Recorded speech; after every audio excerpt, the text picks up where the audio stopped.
Hey, I'm Odette and I'm the founder of Amplify Your Business.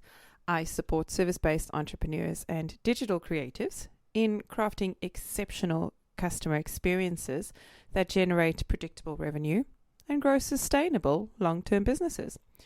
I started Success Secrets because I realized that there are many things that I did that were different to other businesses, and I encouraged my clients to follow suit. And when they did, they increased their revenue, doubled their productivity, and some of them transformed their lives completely. Success secrets are based on what I've seen make the difference in the clients that achieve their goals and those who don't. The series covers everything from mindset and fears to strategies, tactics, and behaviors. I'm passionate about enabling people to succeed. I'm also a total customer advocate, so customer experience is always top of mind for me. I believe that when we center our businesses around delivering exceptional products, services, and experiences based on the needs of our customers, then we really earn the right to a sustainable future. Our customers start caring about us because we genuinely care about them.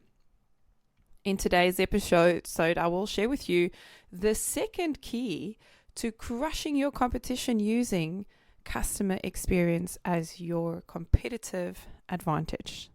So, get ready to step up, take action, and be unstoppable. I recently ended a relationship with a service provider. There were many reasons for making that decision. They did not respond to my termination notification, at all.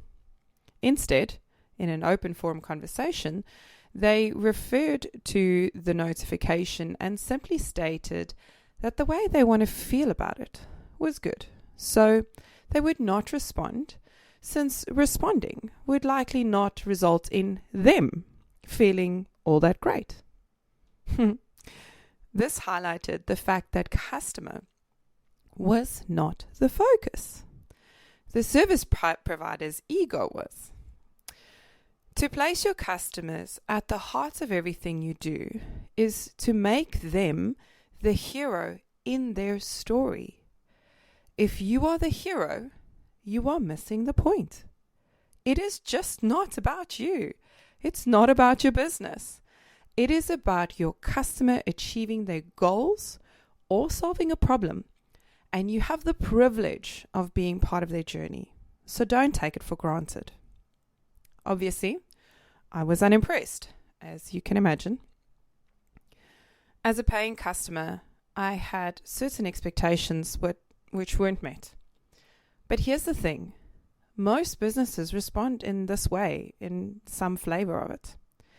When a customer complains, the company often views the complaint negatively. They may or may not choose to rectify the situation, but they don't think about the customer during that time. When customers complain, they are telling you something is wrong. Something is missing for them.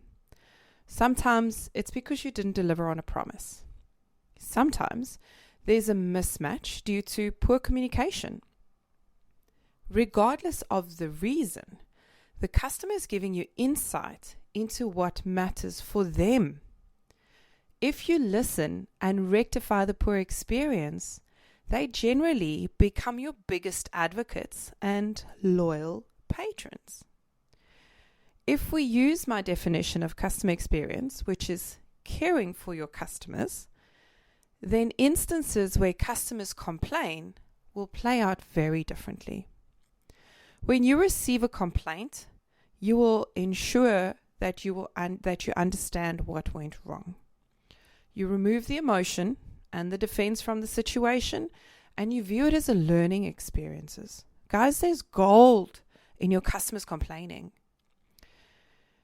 If it's a promise that you could not deliver on, you should be going above and beyond to make good on your commitment and to find a way to show that you are sorry for not delivering on it.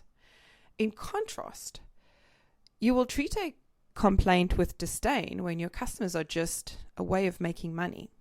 You see, often businesses forget that the reason they are in business is because they have customers who pay them. Customers are the lifeblood of any business, big, medium, small. No customers means no business. So it stands to reason that you should at least try to make them happy. Now, I'm not suggesting that the customer's always right. There are times when they're not. And even in those times, it's all in how you handle it. Here's something. My family and I have been in Australia for just over a year now. Everything is different for us. There are many South Africans here, so there's a fairly large market for South African food.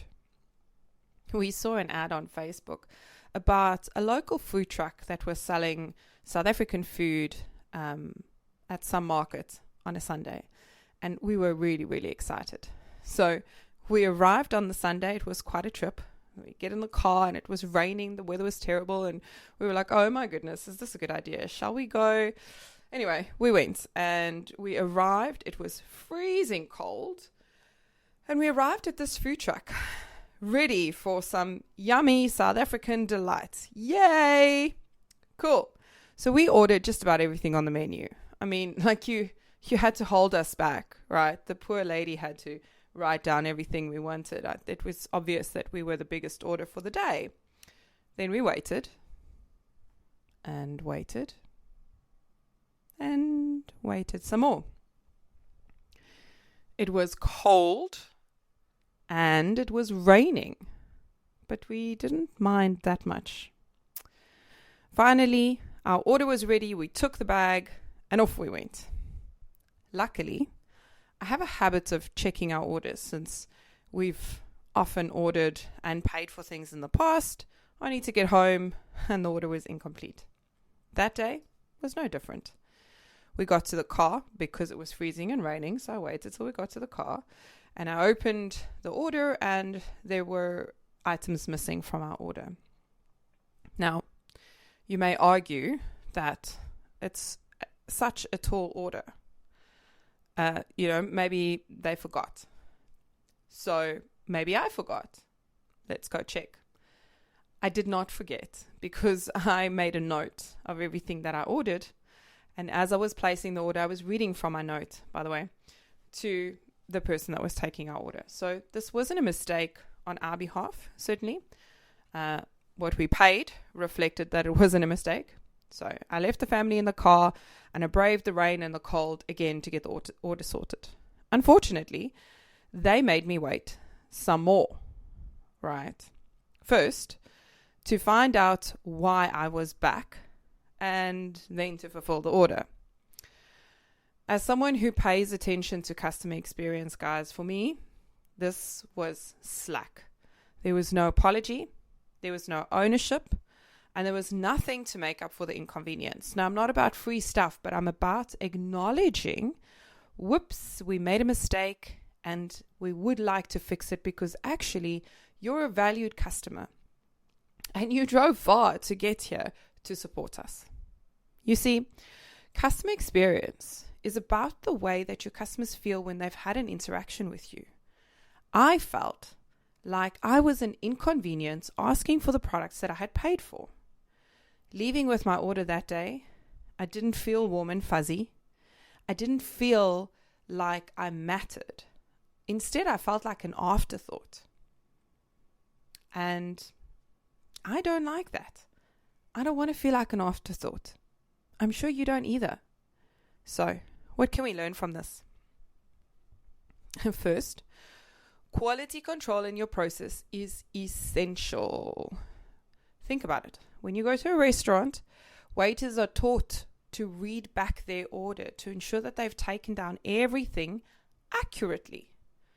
This is a way of error-proofing the process.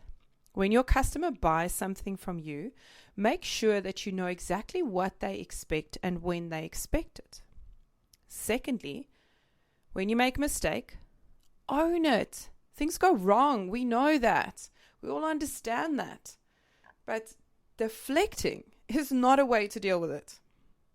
Third, make it memorable. You see, the company or the people that I bought from were defensive, and their defensive response left me feeling really unpleasant. And the memory of that interaction was not great. We have to keep in mind that memories are powerful. Guys, think back to your favorite food as a child.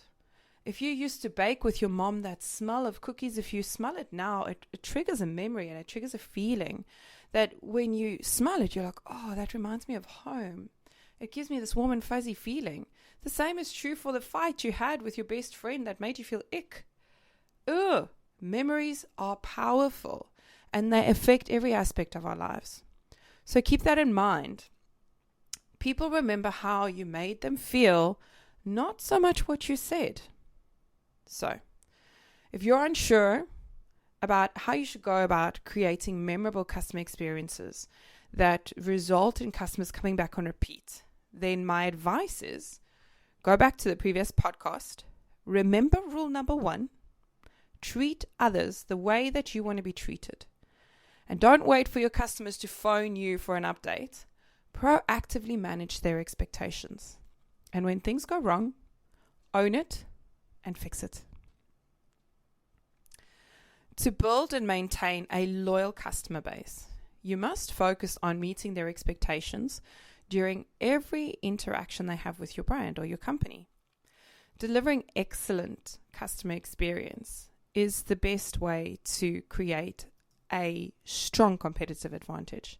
By demonstrating proactive ownership of the customer experience, you can develop a unique value proposition that simply can't be matched by your competitors. Your business will stand out from its competitors and attract more customers because you understand the importance of their experience. You get it. You know how they feel. You know how you want them to feel. If you consistently exceed your customers' expectations, they will remember and they're going to refer others to you, adding long-term success to your venture. So, if you resonate with my approach, then I want to invite you to book a simple momentum strategy session where you're going to explore how I can help you build a business that supports your lifestyle and create raving fans from your customers who come back on repeat. If you've enjoyed today's show, please subscribe. Someone in your network needs to hear this, so share the podcast with them. Cheers for now.